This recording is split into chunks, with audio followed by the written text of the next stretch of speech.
नमस्कार। मैं अमिता कोठारी आप सभी का स्वागत करती हूँ, अभिवादन करती हूँ मेरे इसी चैनल में, जहाँ मैं लेकर आती हूँ कहानी जो दिल छू जाए। कहानी जो दिल छू जाए इस श्रृंखला के अंतर्गत मैं लेकर आती हूँ ऐसी ऐसी कहानियाँ जो आपके दिल को छू जाती है, कुछ समझा जाती है, हमें झंझोड़ जाती है, कुछ न कुछ सिखा जाती है। आज की ये कहानी एक बार फिर से कांदीवली से नीला जी ने हमें भेजी है। कहानी का शीर्षक है दिल से निकली दुआ। ये कहानी है एक छोटे से गांव की और गांव में रहने वाले एक अबुझ अनपढ़ युवान की, जिसका नाम है गोरा। माता पिता की इकलौती संतान और एक छोटी सी दुकान का मालिक। गोरा अक्सर दुकान में बैठा रहता था।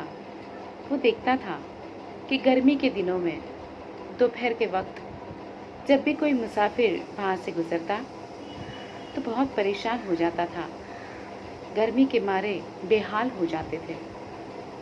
उसे एक ख्याल आता है, क्यों ना मैं लोगों के लिए एक परब बंधवाऊं।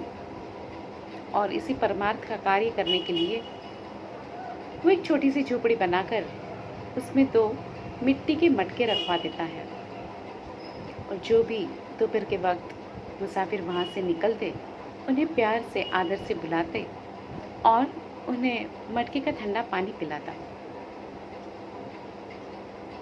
एक दिन की बात है, इसी तरह से 4 जवान उसकी परब के पास गुजर रहे होते हैं। गोरा उन्हें भी बड़े प्यार से मान से बुलाता है और उन चारों को ठंडा पानी पिलाता है। गोरा की ऐसी आवभगत देखकर और उसका बातूनी स्वभाव देखकर वो चारों जन वहाँ पर कुछ देर बैठ जाते हैं, गोरा के साथ गपशप लगाते हैं और फिर अपने अपने काम पर निकल जाते हैं। क्रमशः ये रोज़ होने लगा। रोज़ वो चारों जवान वहाँ पर आते, बैठते, पानी पीते, गोरा के साथ बातें करते और फिर अपने काम पर निकल जाते हैं। ये सिलसिला कई दिनों तक चालू रहा। एक दिन कुतूहलवश गोरा ने उनसे पूछ लिया कि सज्जनों, आप कौन हो, कहाँ से आते हो और कहाँ जाते हो, क्या करते हो? और चारों में से एक जन ने जवाब दिया कि तुम ये बात ना ही पूछो तो अच्छा है। पर गोरा के जोर देने पर उनमें से एक ने कहा, अगर सुनना ही है तो अपने दिल को मजबूत करके सुनो, हम यमदूत हैं। हाँ, यमदूत? हाँ, हम यम के दूत हैं और हमारा काम है लोगों की आत्मा को यमलोक तक ले जाना। हम लोगों की जान लेने का काम करते हैं। बहुत चक्का से रह गया गोरा। फिर संभल कर उसने पूछा कि तब तो आप जानते ही होंगे कब किसकी मौत होनी है। चारों हंस पड़े। उन्होंने कहा, नहीं, ये हम नहीं जानते, हम तो बस वही करते हैं जो हमें यम जी कहते हैं करने के लिए। तो ठीक है, एक काम करना, कल जब आप आओगे ना, तब मेरी मौत कैसे होने वाली है आप ये जानकर आना। मुझे जानना है कि मेरी मौत कब और कैसे होने वाली है। वो चारों उसे समझाने लगते हैं, क्यों जानना है तुम्हें? अपनी मौत को जानकर क्या कर लोगे? कि तुम ना ही जानो तो अच्छा है। पर गोरा के बहुत जोर देने पर वो कहते, ठीक है। इतना कहकर वो चारों अपने काम पर चले जाते हैं। दूसरे दिन गोरा उन लोगों की प्रतीक्षा कर रहा होता है। जब वो चारों जन आते हैं, बैठते हैं, बातें करते हैं, तो गोरा पूछता है, आपने जाना मेरी मौत कैसे होने वाली है? चारों ही बहुत मायूस हो जाते हैं। उसमें से एक कहता है, हाँ, तुम्हारी मौत तुम्हारी शादी वाले दिन ही एक सर्प के डसने से होने वाली है। सर्पदंश से मेरी मृत्यु शादी वाले दिन? हाँ, पर तुम इतने मायूस क्यों हो? उस आदमी ने जवाब दिया कि उस रात सर्प बनकर तुम्हें डसने का काम मुझे ही करना है। तुम्हारे हाथों मैंने इतना अच्छा ठंडा पानी पिया है और तुम्हारी मौत का कारण भी मैं ही बनूंगा। बस यही सोचकर मैं मायूस हो गया हूँ। और फिर गोरा हंस देता है। वो चारों जन भी अपने काम पर चले जाते हैं। गोरा उस दिन से सोच लेता है, तय कर लेता है कि मैं कभी शादी नहीं करूँगा।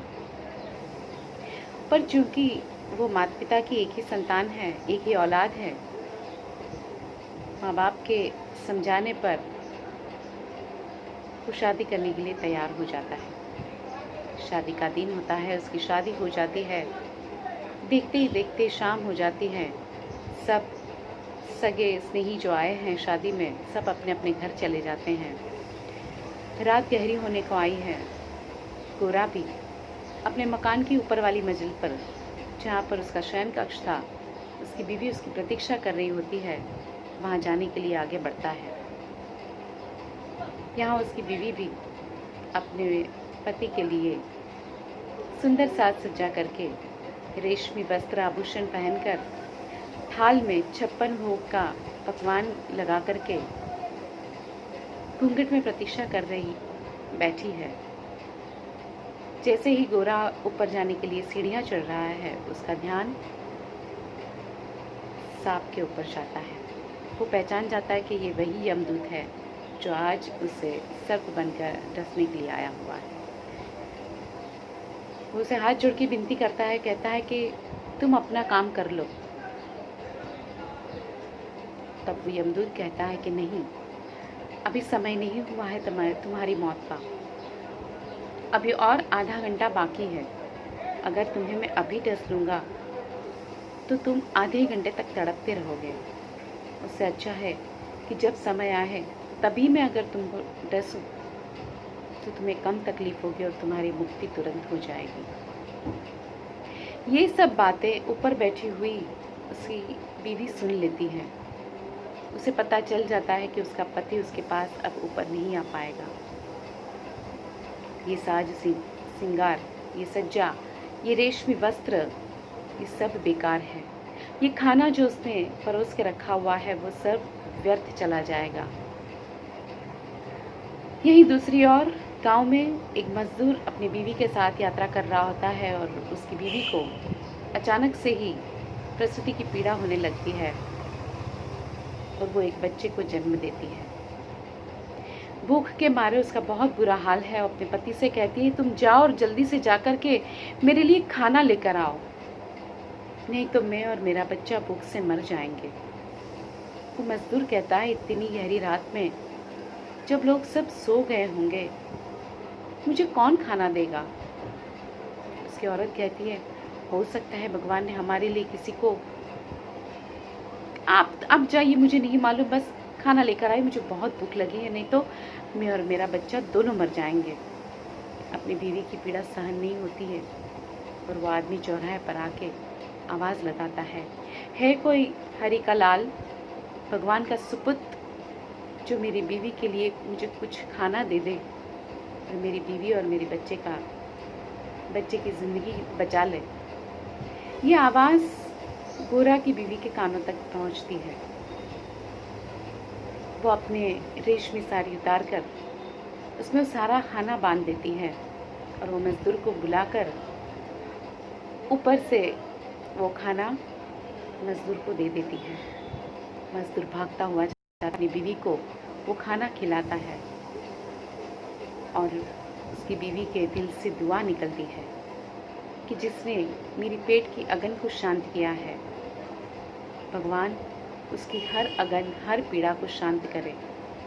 वो बहुत फूले फले, उसका सुहाग अमर रहे। यहाँ आधे घंटे की अवधि खत्म होती है और सर्प गोरा को 10 मार देता है, लेकिन अचरज, आश्चर्य, गोरा की मृत्यु नहीं होती। उधर यमदूत से जाकर पूछता है कि ऐसे क्यों हुआ।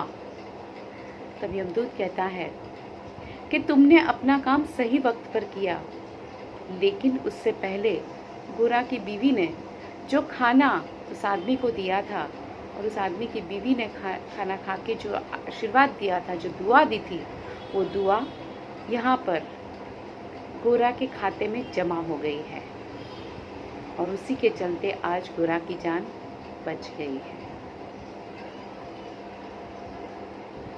सच, दिल से निकली हुई दुआ बहुत काम आती है।